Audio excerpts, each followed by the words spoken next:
Welcome to LabMinutes.com and our lab video series on MPLS. You can find a complete list of MPLS video on our website by clicking on the link above and sign up for our newsletters to receive the latest video updates.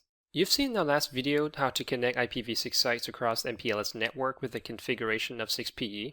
In this video, we're going to take one step further and implement MPLS VPN for those IPv6 sites that we have, and this is also known as 6VPE. We're going to first start with basic IPv6 configuration. This includes interface configuration. We're just trying to understand the new concept of VRF configuration with VRF definition that's specifically used for IPv6, and then we're going to configure IPv6 static routes. And then the second half of the lab, we're going to dive into the configuration of 6VPE. For our physical lab topology, we have 8 routers, R1 through R8, and one switch 1, with R2, 3, 4, and 5 connected across multiple 0 point-to-point links, while the other routers are connected across layer 2 VLANs as shown in this diagram. And for our layer 3 topology, here in the middle we have our MPLS core network with the router R1 and R2 being the PE router, and R3, R4, and R5 being the P router. As far as our customer sites, we have 2 customer, C1 and C2, with the customer C1 owning site 1 and 4, which has the router R6 and R7, and the customer C2 owning the site 2 and 3, with the device R8 and switch 1. Okay, so all of these are all IPv6 configured site, as you can see, without the IPv6 subnets that's been designated for each of these VLANs. Just to keep our configuration kind of simple, we're not going to be dealing with any kind of PECE dynamic routing protocol, and we're just going to pretty much stick to the static routes. So what we're going to try to do is to advertise the site subnet, which are pretty much these device loopback that has the format that looks like this with loopback 10 through 12, and we're trying to provide the connectivity between sites within the customer. Okay, so for our lab scenario, we are asked to configure PE routers to provide connectivity between IPv6 sites that belong to 2 separate customers across our existing MPLS network. Right? Let's start up with our configuration task number 1 with the configuration of IPv6. And first we need to create 2 VRF C1 and C2 on the router R1, R2 with the route distinguisher and route target of the value 100, 100, and 200, 200 respectively. Okay, so going back to our diagrams, we're basically going to be configuring this first on R1 and R2. So here is our router R1. Okay, you might be tempted to go ahead and use the command IP VRF just you normally do when you're trying to create a VRF, but when you deal with IPv6, you can't really use this command since that's only support IPv4. So the alternative of that is just use the command VRF definition, and if your router support IPv6 VRF, you should have that command available to you. So VRF definition C1, and then under there you can configure first route distinguisher, since that is pretty much in common between the V4 and V6. And then you have to move into the address family, very similar to when you configure the routing protocol to support IPv6 with the address family command. There's a question mark. Here we have the option to specify whether it's V6 or V4. Here we do a V6, and then under there you can specify where this import export route target. So here we do route target both, or by default it should be both, 100, 100. Okay, so you can see that you can have a unique route target, whether it's for V4 or V6. Okay, next we do VRF. Let me exit to that. VRF definition C2 RD 200, 200 address family IPv6 route target 200, 200. Let's do a quick show run looking for the word definition, and right here these are our configuration. If you wish to run the IPv4 VRF in parallel, then obviously you can have a address family IPv4 under the same VRF. Okay, so that is for R1, so we're just going to copy that. Accidentally paste, but it's okay. So we're going to paste that into R2. Okay, there you go.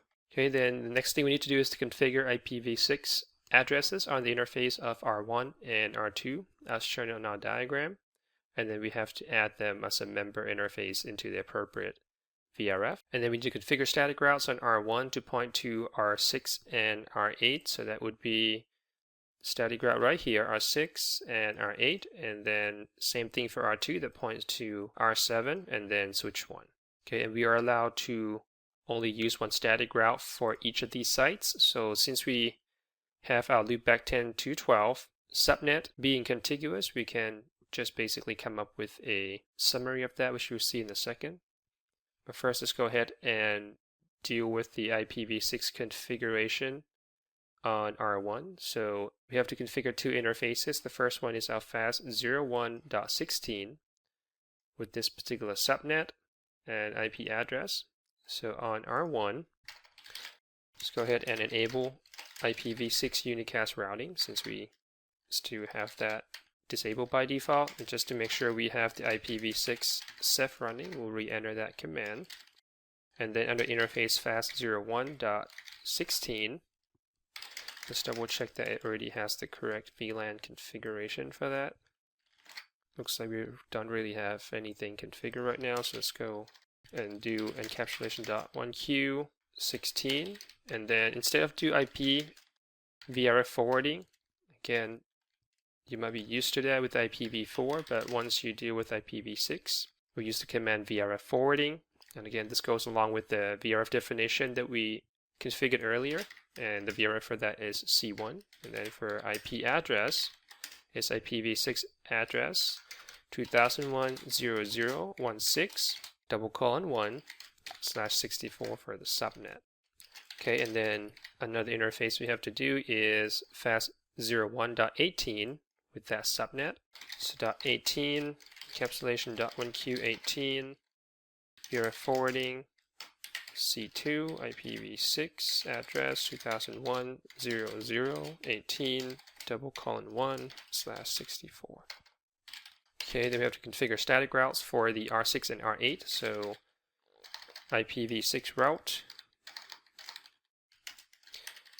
Don't forget to put that under the VRF. And the format for our loopback was, let's see, it's a 2001. X is a route number. In this case for R6 is 6, and then 0. For the loopback 10 is 0. So these are three contiguous subnets. We can just pretty much do a /62 for that. So that would be 2016:/62. So that will include 0, 1, 2, and 3. Okay, next hop is 2010/16:6. So that's for R6. Then we're just going to modify that slightly for router R8. And that's going to belong to VRFC2. Okay, let's do a quick connectivity check locally with a ping VRFC1 2010/0016:6, and that would be our next hop. You can see that's pingable. Then we have the router R8, which is part of VRFC2. You can see that is pingable as well. Okay, we're going to repeat the same process on R2 now. Pull this up, so R2. And that would be fast00 and fast01 with these subnets. So R2, IPv6 unicast routing, and IPv6 ceph, interface fast00, VRF forwarding, C1, IPv6 address, 2010/27:2/64. Fast01, VRF forwarding, C2, IPv6 address, 2010/102.2/64. Okay, and just got no shut. Configure our route, it's our static route. C1, and for R7 is 2001/7. Summary route of the loopback 10 through 12 is /62. To the next hop, 27/7. And for switch 1 would be 102.10. Let me see, that should be 2001/10, and that is a C2. Okay, same thing, quick verification. Pinging next hop, R7. Okay, and then ping next hop, switch 1. Okay, as you can see, all of those are pingable. So at this point, we have established a local connectivity for IPv6 within each of these sites. So the next part we're going to do is to connect those sites across the MPLS. Okay, so that should complete our task number 1.